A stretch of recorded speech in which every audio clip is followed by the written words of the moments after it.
Assalamualaikum warahmatullahi wabarakatuh. Ustaz. Waalaikumsalam. Ahlan bik fi hadhil qanah. Nah, balik lagi bersama kita di channel Millennial Vibes ya, Ustaz. Nah, pada kali ini ya, alhamdulillah di saum kedua ya. Alhamdulillah, bagaimana kabarnya saum kedua? Alhamdulillah, insyaallah ya, Ustaz. Nah, pada kali ini banyak yang bertanya, Ustaz, terkhusus saya gitu ya, mengenai keutamaan gitu ya.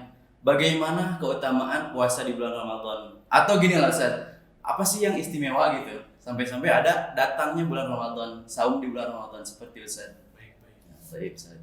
Oke, bismillahirrahmanirrahim. Alhamdulillah, wassalatu wassalamu ala Rasulillah wa ala alihi wa sahbihi wa man wala. Baik rekan-rekan sekalian, kalau kita bertanya apa sih istimewanya sama Ramadan gitu ya? Kenapa Ramadan itu saking istimewanya sampai-sampai amalan-amalan kita di bulan Ramadan ini juga berlipat ganda gitu kan, seperti itu. Jadi kalau kita pahami, ketika kita berpuasa di bulan Ramadan, yang pertama, puasa itu amalan atau ibadah yang tidak bisa dihinggapi rasa ria. Gitu kan? Tidak bisa dihinggapi rasa ujub, tidak bisa dihinggapi rasa sum'ah. Artinya kita nggak bisa, karena saya puasa, saya mau menunjukkan saya ikut puasa ya. Karena kan semua orang lagi puasa. Iya, betul. Jadi apa yang mau dibanggain gitu kan? Baik. Semuanya sama gitu ya. Iya, semuanya juga. Saya lagi lapar ya, sama-sama juga kita juga lagi lapar. Iya, Gitu. betul. Gak ada juga bedanya misalkan karena saya misalkan ustadz, kamu tidak ustadz gitu. Iya. Laparnya beda. Saya mau ustadz gitu kan laparnya biasa, itu orang awam enggak. Ya sama-sama lapar. Sama-sama lapar, sama-sama itu. Cuma yang kedua, ketika kita dalam keadaan puasa, sebetulnya dosa di dalam puasa juga berlipat ganda, bukan hanya amalan-amalan juga. Kenapa?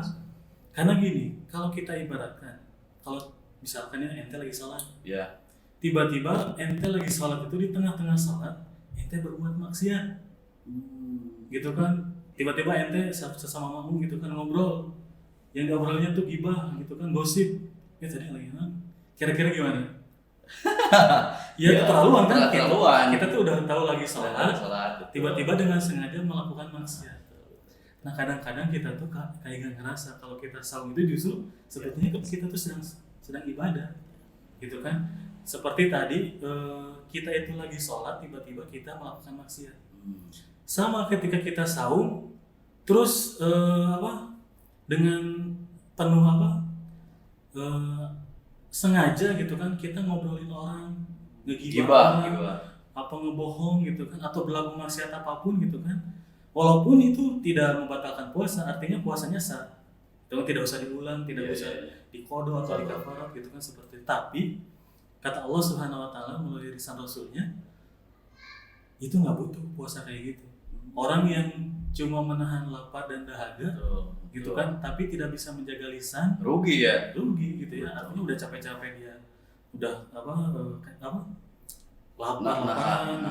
gitu kan, tapi ternyata ibadahnya nggak kepake. Karena tadi gitu kan posisinya dia itu sebetulnya lagi ibadah, tiba-tiba dia sengaja melakukan maksiat.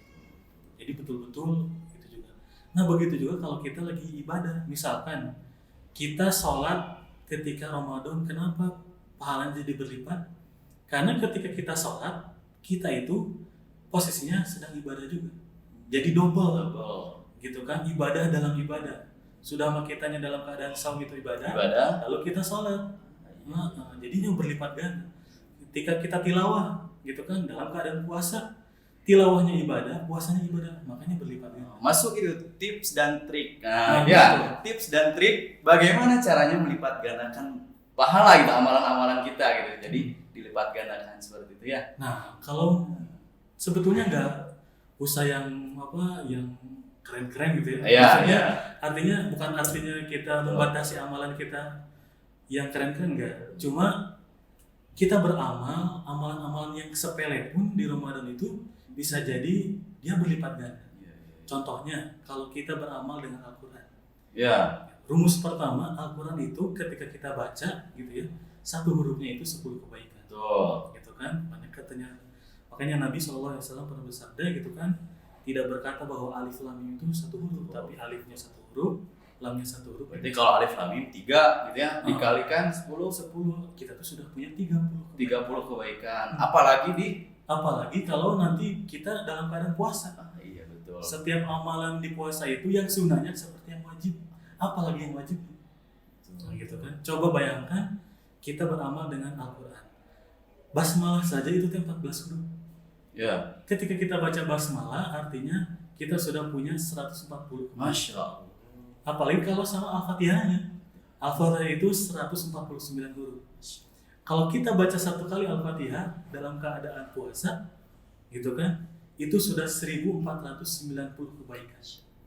Bayangkan kalau 1400 kebaikan itu teh dikalikan salat kita yang wajib. Ini yang wajib dulu dong. Yang wajib Ya, yang wajib nih gitu ya. 1400 dikali 17 rakaat, bayangkan. Jadi lumbung untuk Lumbung. ya Betul, menambah betul. pahala ya. Ramadan ini Masya Allah. Gitu ya. Nah ini Ustaz, sebelum dilanjutkan, saya pernah mendengar atau menemukan satu hadis Ustaz. Jadi gini, kata Allah ini hadis qudsi katanya, as-siyamu li wa ana ajzi bihi. Nah itu maksudnya apa itu tuh? Iya, karena pada dasarnya gitu ya, amalan-amalan selain puasa itu orang-orang bisa lihat. Gitu kan, orang-orang bisa lihat, artinya di situ bisa ada rianya. Kita sholat bisa ada ria, gitu kan. Kita zakat, infak, sedekah itu kan bisa ria ya. Nih saya ngasih 1 juta, gitu kan. Nih seperti itu. Banyak sekali penggugurnya. Tapi puasa itu gak bisa kayak gitu. Hanya Allah yang tahu ya. Iya, hanya Allah yang tahu. Dan kita tuh hanya apa sih yang bisa dibanggain? Betul. Betul. Gimana ngebanggainnya gitu kan, seperti itu. Maka betul-betul puasa mah hanya karena iman kita kepada Allah Subhanahu wa taala gitu. Jadi cuman kita dan Allah yang tahu gitu kan. Makanya Allah senjala yang nanti Membalasnya membalas sendiri. dan melihat kan. Nah itu jadinya amalan-amalan di bulan puasa ini sangat rugi kalau kita itu keluar dari bulan Ramadan tapi tidak mendapat ampunan dari Allah Subhanahu wa taala. Kata Rasulullah gitu kan.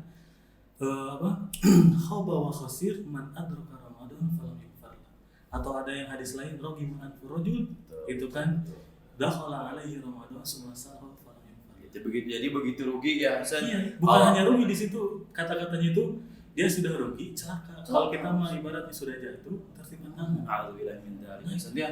Jadi selama kita di bulan Ramadan ini saum itu manfaatkan betul-betul ya Ustaz ya. Jadi tabungan gitu ya. Bukan hanya amalan-amalan yang berlipat gandakan, tapi ya kita harus menjadi lebih baik setelah Ramadan itu gitu kan. Seperti itu ya. Bukan hanya rugi tapi celaka gitu ya. Alhamdulillah min dzalik. Semoga kita terhindar dari sifat-sifat seperti itu ya Ustaz ya. Nah, mungkin seperti itu Ustaz ya. Iya. Apa ada lagi yang mau disampaikan?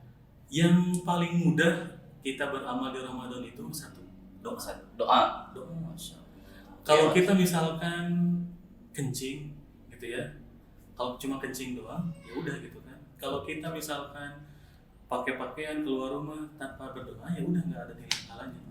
Kita hanya dengan berdoa saja, kita nggak tahu misalkan doa keluar rumah apa, cukup dengan basmalah aja gitu kan. Itu semuanya akan bernilai ibadah. Coba bayangkan kalau setiap hari dalam 30 hari itu bernilai ibadah, lalu kita bertemu Lailatul Qadar yang pahalanya itu 83 ya nanti 10 hari terakhir ya. Nah itu jadi benar-benar rugi kalau benar-benar kita itu nggak beramal di bulan Ramadan. Yang paling kecilnya aja tadi doa sudah bisa melipat gandakan, dengan Quran juga bisa melipat gandakan, apalagi yang lain. Nah gitu, mantap insyaallah. Nah gitu ya teman-teman. Jadi selama kita di bulan Ramadan ini manfaatkanlah sebaik mungkin ya, karena bisa jadi rugi bahkan tadi celaka gitu kalau misalkan tidak bisa memanfaatkan amalan-amalnya ada di bulan Ramadan. Ya hal kecil lah seperti tadi berdoa ya. Itu saja ya Ustaz. Jazakallahu khairan katsiran. Mudah-mudahan ini bermanfaat khususnya bagi kita ya Ustaz dan umumnya bagi teman-teman sekalian yang sedang menonton. Ya, jangan lupa subscribe. Assalamualaikum warahmatullahi wabarakatuh.